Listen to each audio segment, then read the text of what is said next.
Alrighty. Hi, Rach. How you doing? Good. How are you? I'm good. I'm reading this very cool cookbook. It's a lot of fun. I have another one here. So the one you're reading right now is called The Witch's Cookbook. Mm-hmm.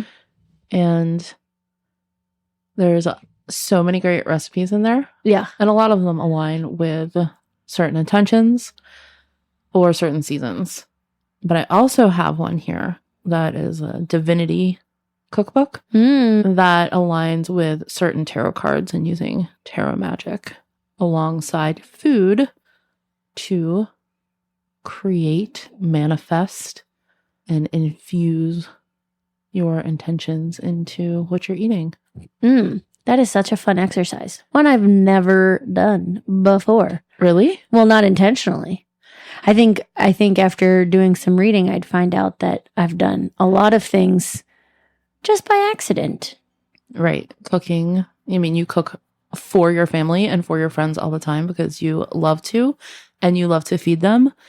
And this is just like an extension of that. Right. Yeah. It's definitely a love language that was pretty much ingrained in me from a super, super young age. Probably in utero. Well, definitely in utero. Right. I remember my grandmother she lived out of state, and it didn't matter what time you would show up. If it was the middle of the night, she would have a 4-course meal on the table. Yeah. Ready to go. Yeah. Getting drunk growing up at my, in my 20s. It's like getting drunk growing up.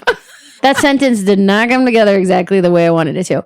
After I turned 21, and if we would be home after we had gone out and you get the munchies, raiding the refrigerator at my parents' house was always a good time. You would always get really good leftovers that, it beat the hell out of, McDonald's or chips and dip, that kind of stuff. Right. And we also have a friend that makes crepes when intoxicated.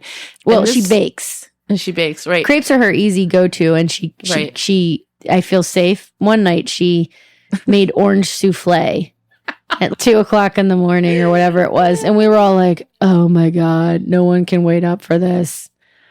She did push me over the hill into a crepe making kick though.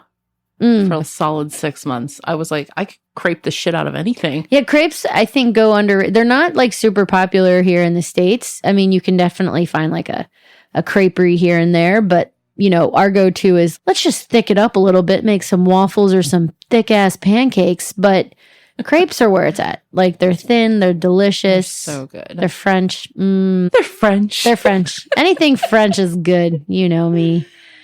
Welcome. To Two Mystic Mamas. I love every time we do that. I know. Me too. I mean, listen, the crazy DJ inspired sound effect that we were doing really only works in person. It really translates so well over the airwaves.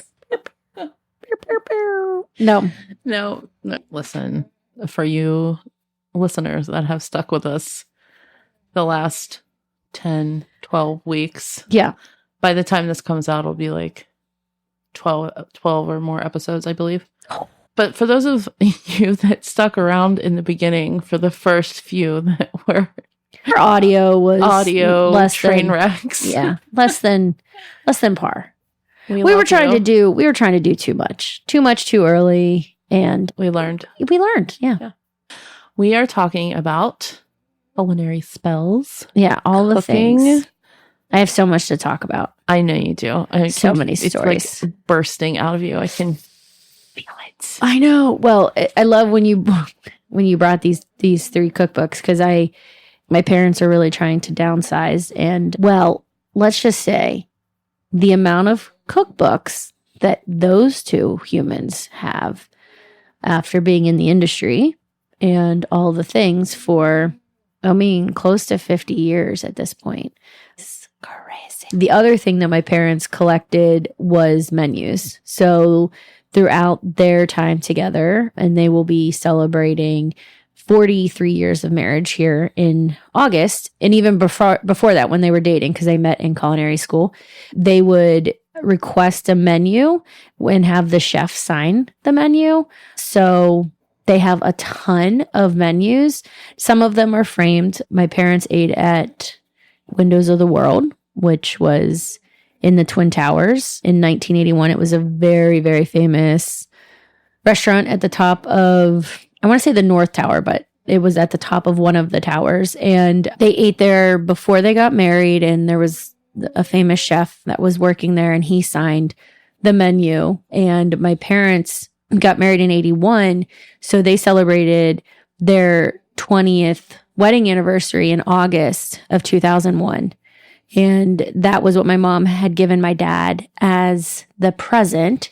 It's like a really cool frame. It's like open on both sides. So you can see the menu on both sides. You can flip the frame.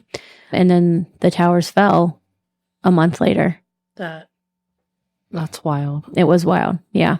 Anytime I go thrifting, I always look for cookbooks, namely Julia Child, who I just freaking adore and love. And like I always look for some of hers. I found one not too long ago at an auction. I won it for $2, and I did gift it to Miss Crepe. Oh, I love that. For her birthday.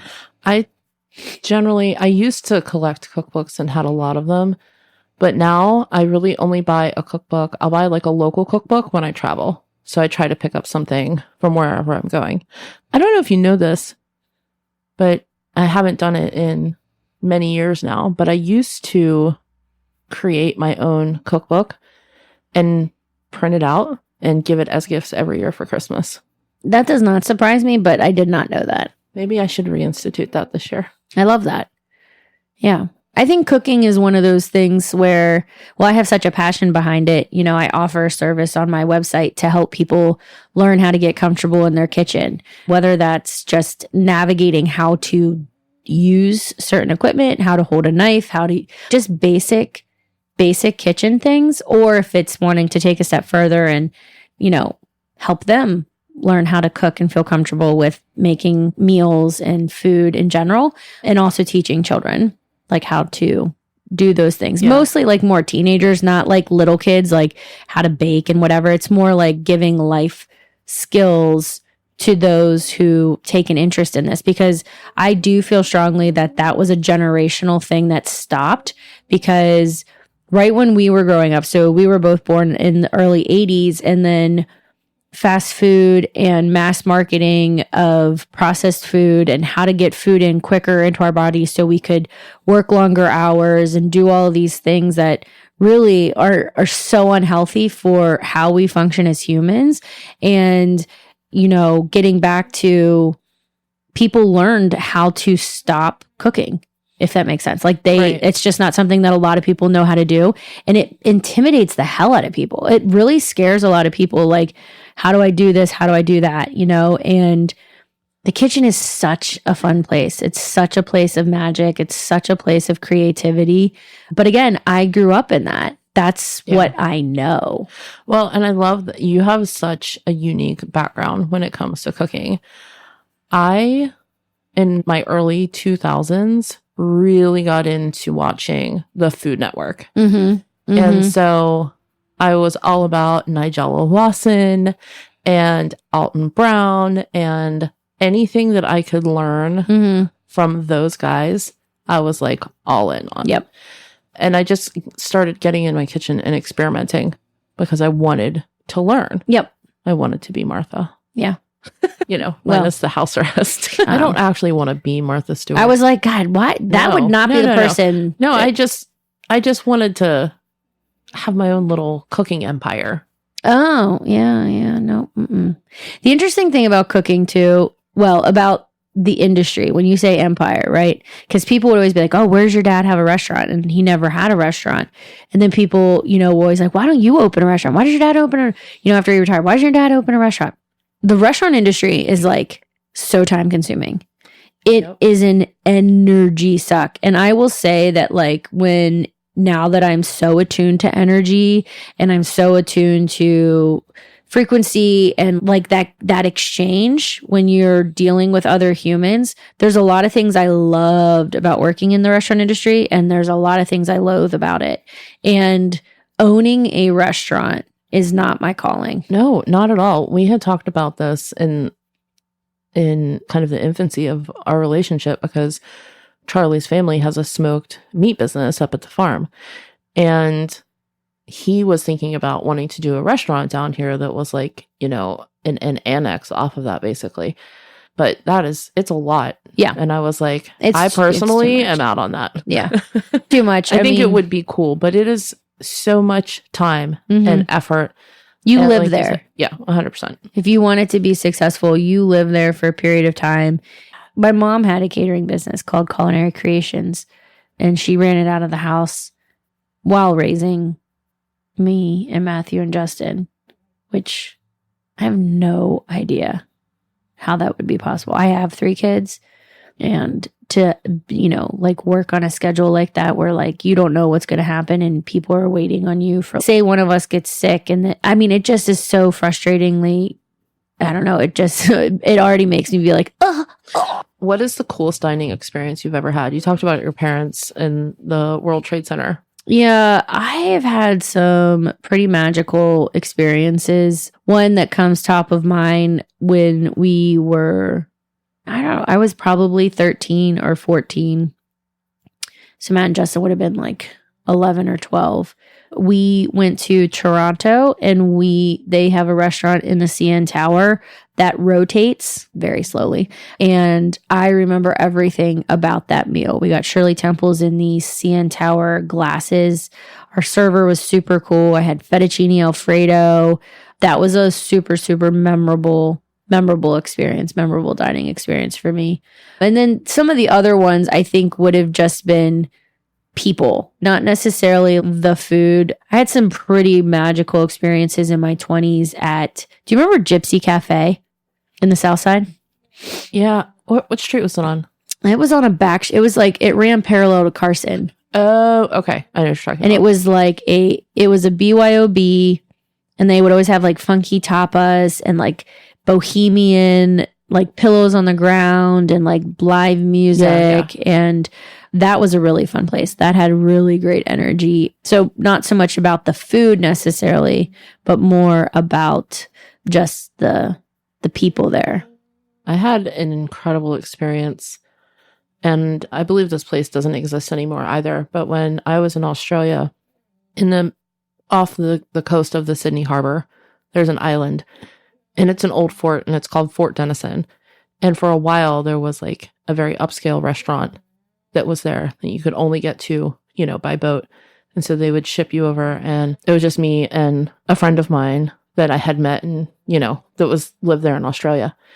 And oysters and champagne and fresh catch, and they cooked everything there. It was magical. Yep. And then looking back at the Opera House and everything. Yeah. Was so cool. Yeah. I mean, you know, what else? Jose Andre, who's probably, you know, one of the coolest chefs in general. He does so much for humanity, but he's such an experimental chef. He had a restaurant down in Disney Springs, and Jeff and we had the tasting menu, the chef menu, and it was such a cool experience. It was like play on food. Like you would eat something that was, you know, it looked a certain way and it just tasted like something completely different. Like it was such a cool play. And yeah, that's like a whole other thing too. But when you're talking about food, there's some of the most crazy creative when it comes to food and science. I don't even know. Like I can't even put a finger on it, how to even start doing some of that. And in Pittsburgh, we're really lucky. We have some incredible restaurants here. We do. We have some hidden gems. Into food, get out there and start looking, because they exist. Yeah, they really do. And the food scene here is, you know, a lot of these chefs are graduating and they can't afford restaurants of their own in Chicago, Washington, New York, Boston, LA. I mean, like the properties are just way too expensive. And to start a restaurant, you have to have some serious capital. And so Pittsburgh is very appealing And it's such a fun city. There's just so much to do. And yeah, the restaurant scene just continues to change and grow. And it's fun when you get out there and do it. I very rarely do I get out of my little South Hills bubble to go to a restaurant. I mean, my kids are like, let's go to Pins and Pints or, something that has game. Oh, does that have games? I will say that Coupe de Ville is really fun. That's one of Richard Deschanc's restaurants. Yeah. We went to Cobra, which is right there in Bloomfield. Mm. And it is like a Korean barbecue. Mm. It's very small. And they have the barbecue tables with the small grills in the middle.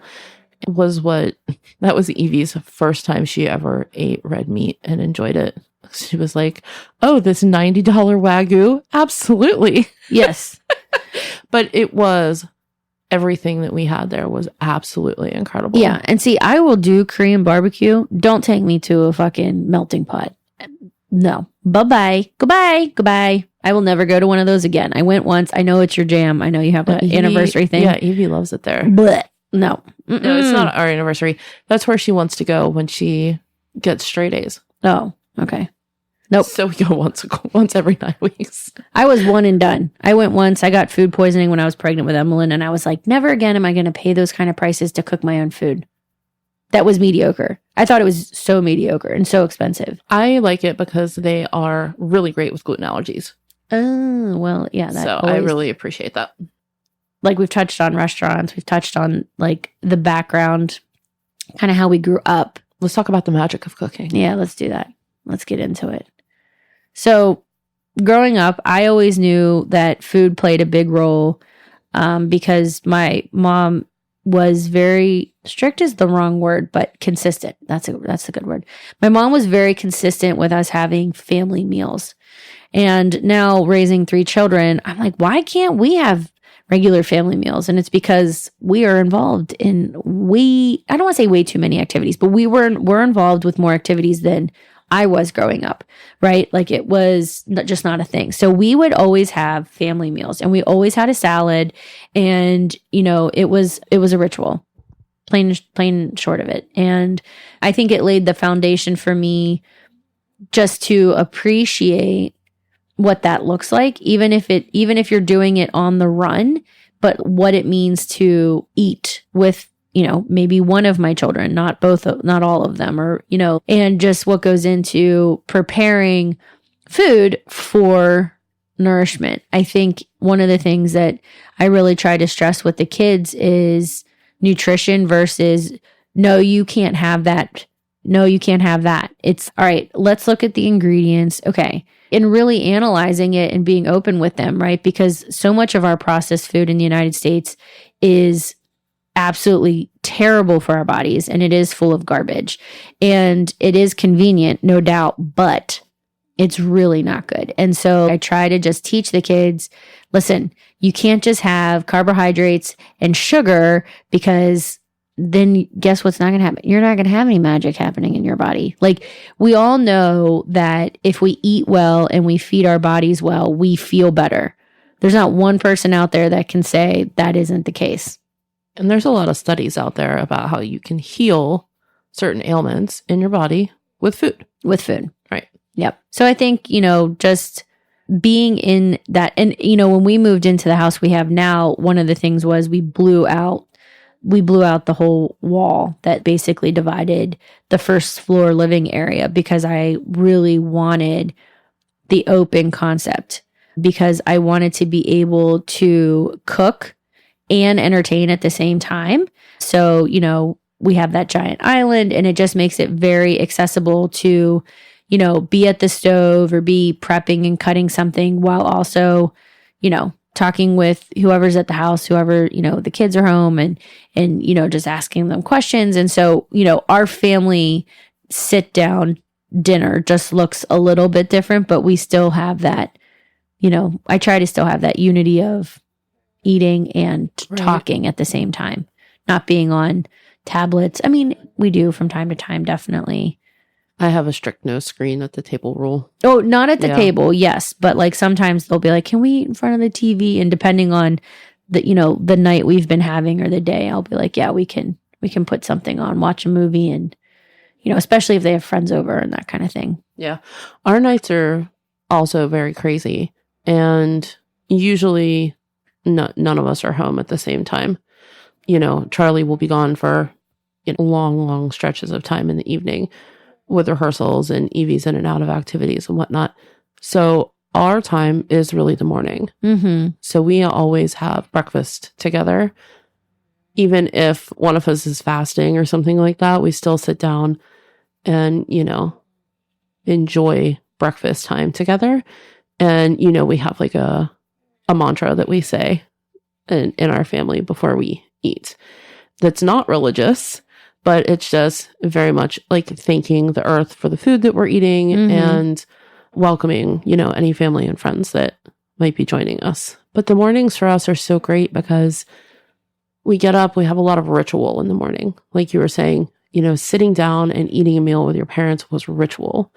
And that is something that kind of transcends all different types of life, right? In villages, you see people come together. In the Mediterranean, you see people come together. Buddhist monks, they have a bowl that's like their very special bowl. Yep. It's all about ritual. Yep. And I would say, if you are into cooking or want to get into cooking or just want to eat with your family more or be more intentional, start to look at it as a ritual. How can you incorporate intention into what you're doing with your food? And that goes how we eat it and how we make it. Yeah, for sure. And it's funny because there were certain things that my mom especially would tell us about food, like when we would help her do things and prepare things. Because my mom was definitely more hands-on than my dad because my dad wasn't home. He was the breadwinner and he was in the kitchen. And so not our kitchen, the other, somebody else, the working kitchen. And, she would always say, okay, now stir that with kindness or stir that with love. Like it has feelings. And I always was like, what? But it was so true. If you were whisking something, and again, this goes back to just learning how to whisk, if you will, right? Like it's all in the wrist and how you hold the whisk and how you whisk things together.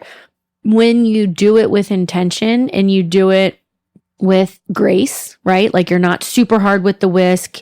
You're like gentle, but you're firm at the same time. Things just turn out so much better. And, there was a movie in was it the late 2000s where it was all about, it's not going to come to me, but she would like make food and she would make it with love and it like transmuted into the food. And so if she was crying, she like cried into her soup, and then everyone at the event she was cooking for started crying.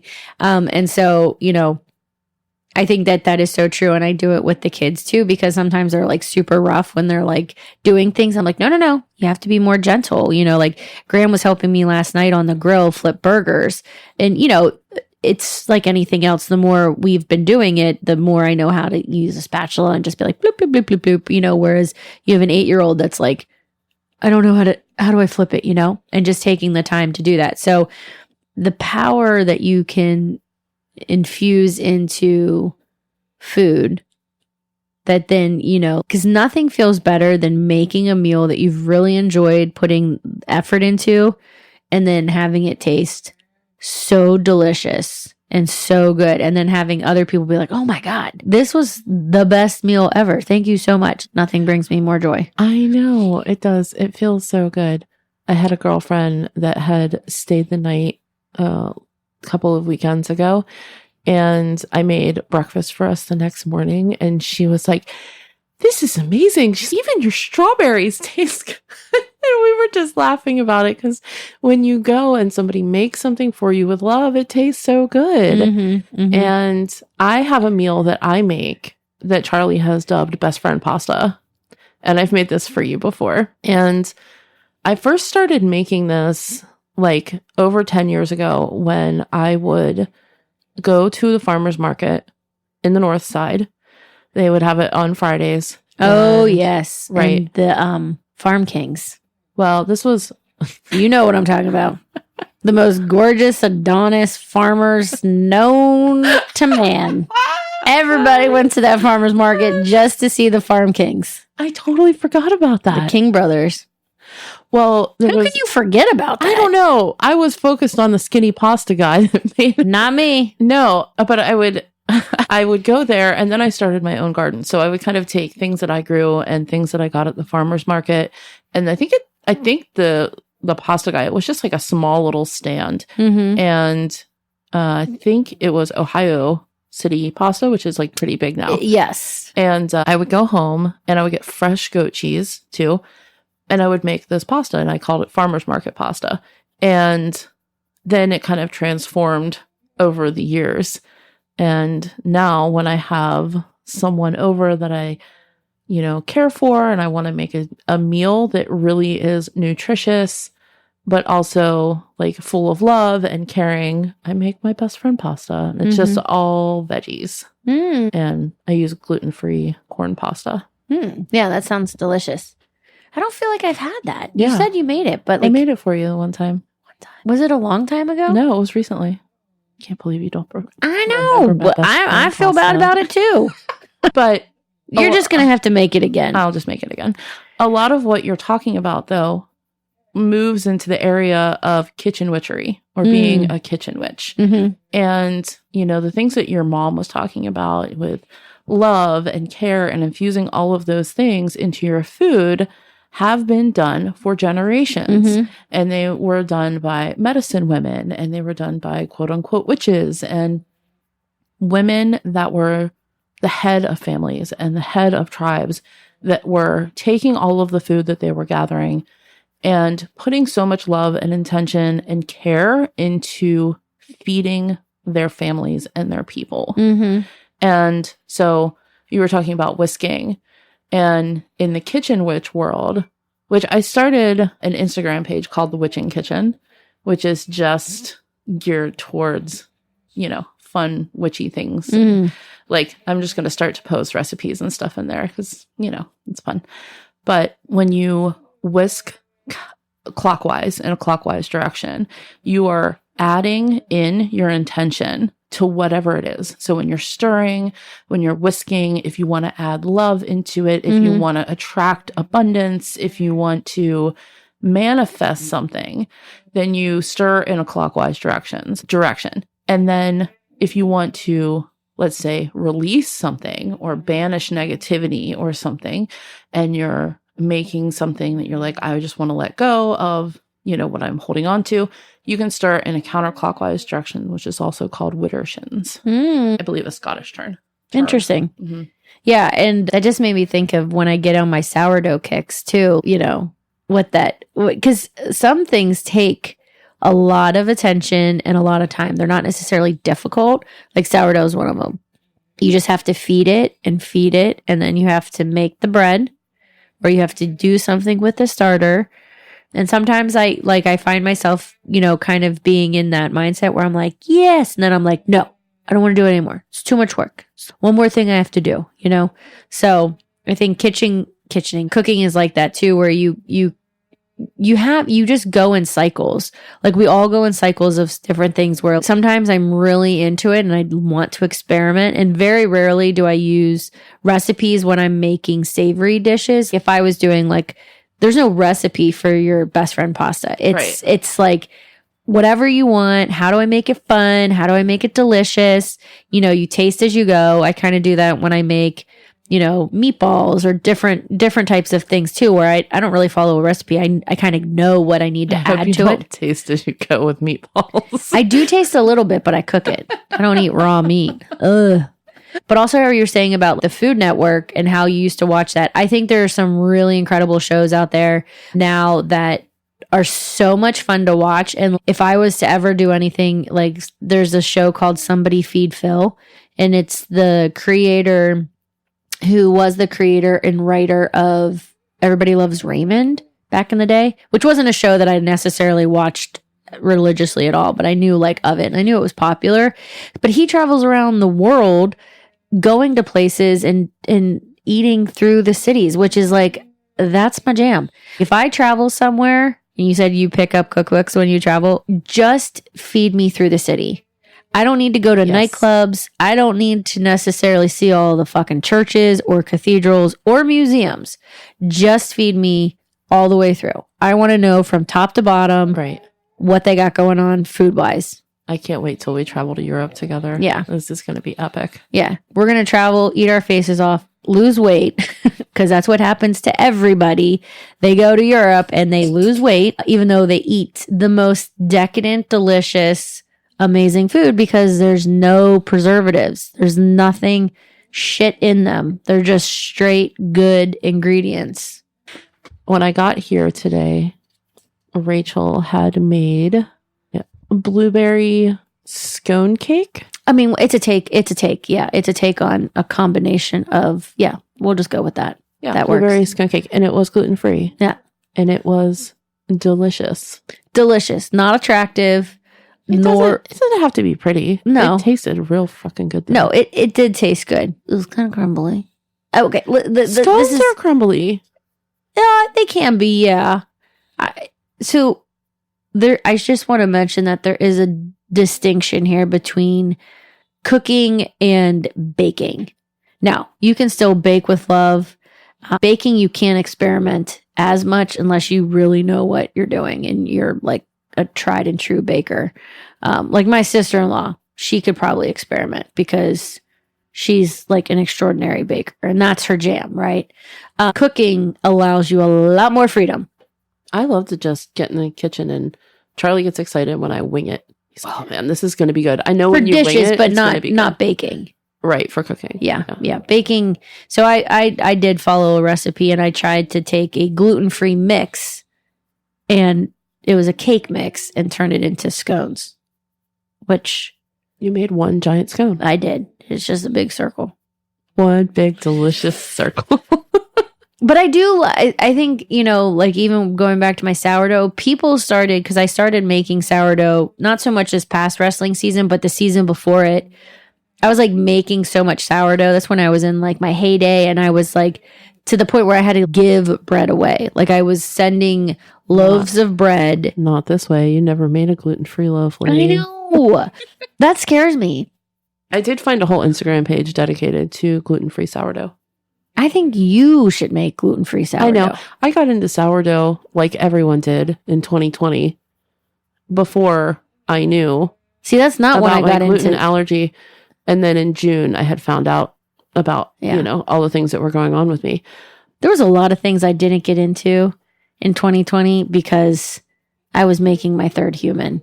Right. That's true. I mean, I had 4 or 5 different starters in my fridge that I kept naming after characters from Harry Potter. So we had Voldemort and Hermione and Harry. I haven't actually done that. I have 2 starters in there. I should do some more baking. People have asked for it this past wrestling season. They were like, "Where's your sourdough? You gonna make me some sourdough?" And I was like, "Oh, okay, yeah, I can do that." The people want their sourdough. But you can't just whip it up. You have to give yourself like a solid 2 weeks to get your starter back kicking and all of the things. It's a crazy world. The sourdough world is a crazy world. There's a lot of people out there that also experiment and make amazing, incredible sourdough, all different types. I just go with basic sourdough, but I have been thinking about investing in a bread maker just for the purpose of easy gluten-free bread. You should thrift a bread maker. Yeah, that's a good idea. They're always, I mean, you have to I shouldn't say they're always there, but like you can 100% thrift one of those bad boys. That's a good idea. Yeah, I have found I made a like quick bread that was like more, that wasn't like a sweet quick bread. Yeah. With oat flour and a ton of Greek yogurt. It was a really interesting recipe. It turned out really good though. Yeah, sometimes they can have, like, I know when Jeff was on keto, they can do like that cloud bread and it's super weird consistency. It's just don't. I've never tried the cloud bread. I've seen it on Pinterest before though. Not good. I always find that when I am able to do some prepping for a meal, that's when I love to have conversations with my spirit guides and my guardian angels to just have like real transparent conversations about what's going on in my life and what have you. And another thing that both of my parents instilled in me is you always start with a clean space. You never prepare a meal when there's too much clutter around, which Jeffrey does a lot, and it drives me bananas. So I always take the time to prep and prepare my space before I actually dive into a meal. And that's easier said than done. I mean, there are definitely times where I'm like, shit, I got to get chicken nuggets in the air fryer and I got to get blah, blah, blah here. But if I'm preparing like my parents are coming into town this Friday. My dad's birthday was yesterday. And so we are going to be celebrating my dad's birthday on Saturday. And I've been trying to be intentional about what dishes I also want to make for him, because he's also been really struggling. He's been dealing with a lot of grief. Just, my dad's turning 69 and some of his friends are starting to pass away. And it's an interesting place to be supportive of someone that you love so much. And so I have really been trying to think about how I can be intentional with my dishes that I'm creating for him that I know will bring him comfort and love. Yeah, I think adding, healing and comfort into our meals is so important. I actually have a friend who every time she sits down for a meal, she holds her hand over her food and just says, I'm thankful for this meal, and this meal heals my body, and gives the food intention. And the more effort that you put in, the more likely that your intention's going to manifest. Right. Right. Right. So if you're, kind of blessing food as you go along, yes, while you're making it, right, blessing the table, being intentional about your table setting, and teaching this, like I teach this to Evie too, is that if we don't ever want to, if you don't want to do something, we don't do it mad, right? Let's take time to like reassess where our headspace is before we set the table. Mm-hmm. We want to have a good meal, and not I'm just going to slap this down and go because I'm trying to get on to the next thing. Yep. And I also think you just made me ping something in my brain too when it comes to, we live in such a fast-paced society, and I think a lot of what I've been called to do is help people like stop being so fast and stop being so rushed in everything they do. And when we think about when we get food from other places, we don't know how it was prepared. We don't know what those people necessarily were going through. And everybody, I'm saying this in generalities, like going out to eat can be such a good time and such a fun time. But I think to your point, it's important to bless whatever food we are about to eat, just to kind of transmute anything that might have been funky out, and, just to, redirect any energy, because we all need food to survive and to live. That's just part of the makeup. And so when we fuel our bodies with really good, flavorful, whole foods, that's the best. But we also we have to be flexible. I mean, McDonald's does come into the picture once in a while, but just like really being attention centered on that, just because I don't even think sometimes, I know I don't always remember to do some of those things. And I think they're just quick, easy, and, you don't have to think long and hard about it. You can just say it really fast and just have that, 3-second intention, and off you go. Right. I think we've talked about this with a lot of other subjects, which is the effort just needs to be there. It can be one small step. Mm-hmm. Yep. Yep. You don't have to go full Martha. Oh, Martha. I find it so interesting that she's friends with Snoop Dogg. I do and I don't. I think that I think naturally people are like, oh my God, what a strange combination. But they are both so brilliant when it comes to business that I think they have a lot of common threads. Right.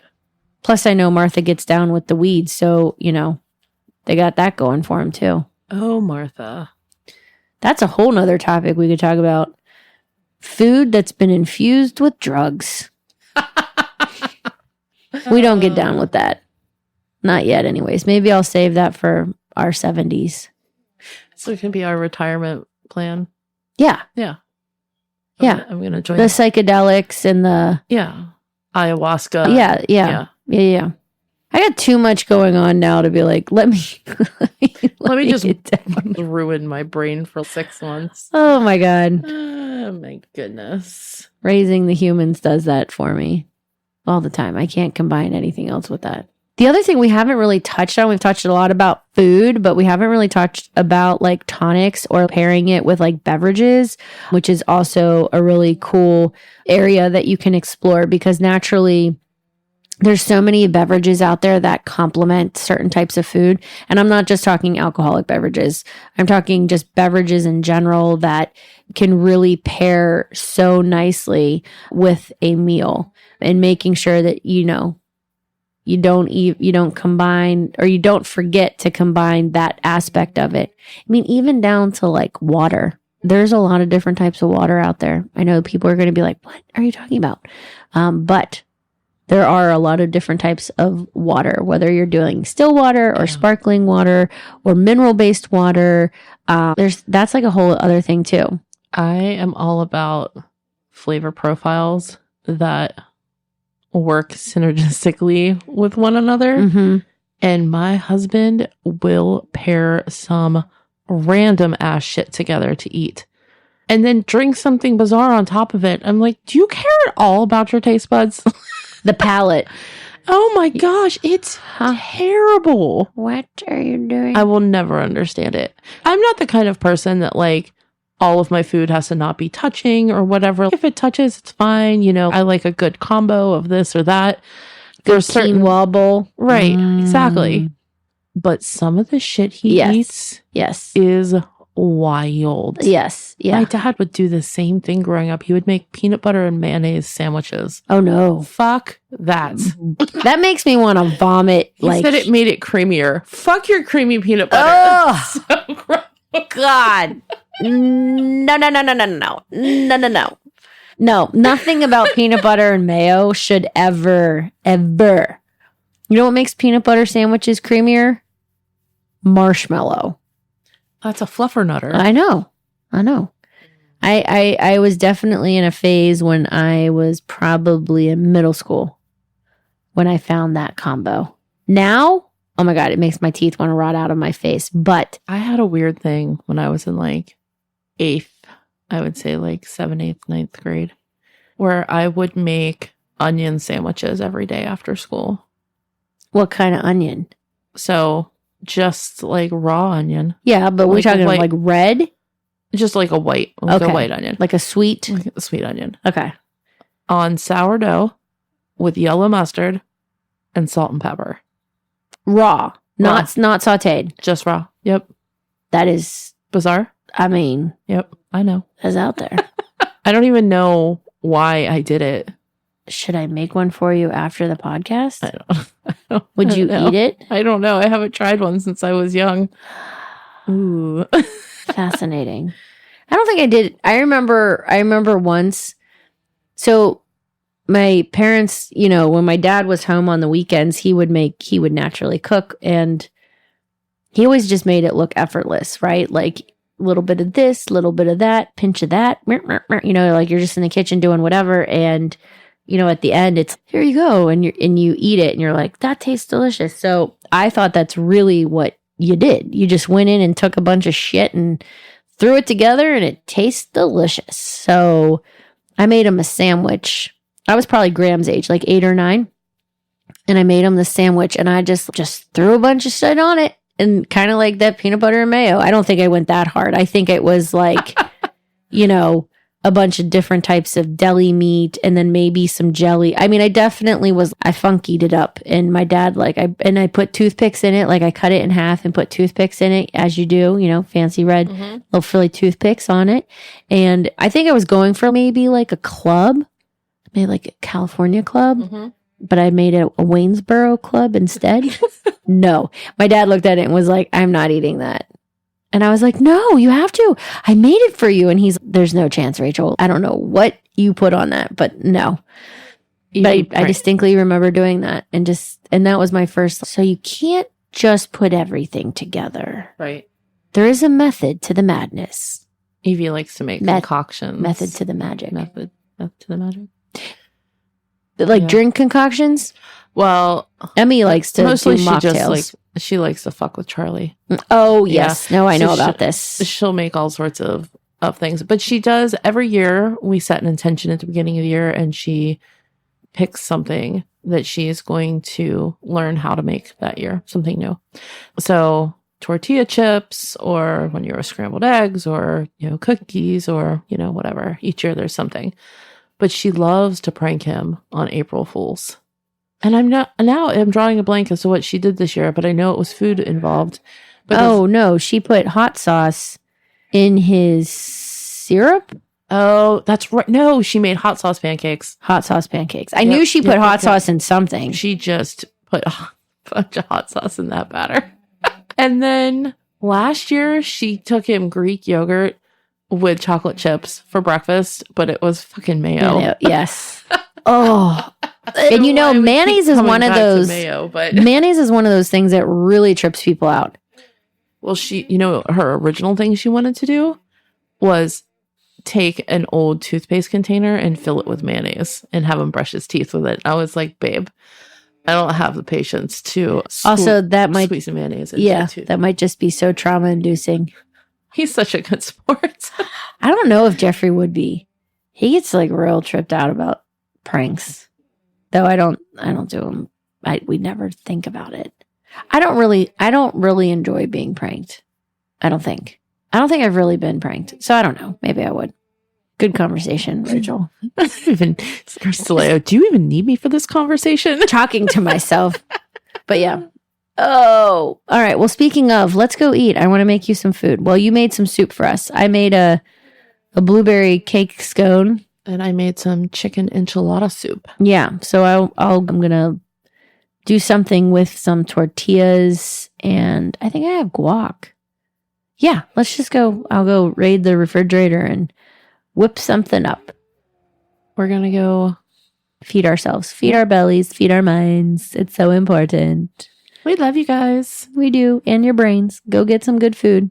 Eat something delicious today. Or make it.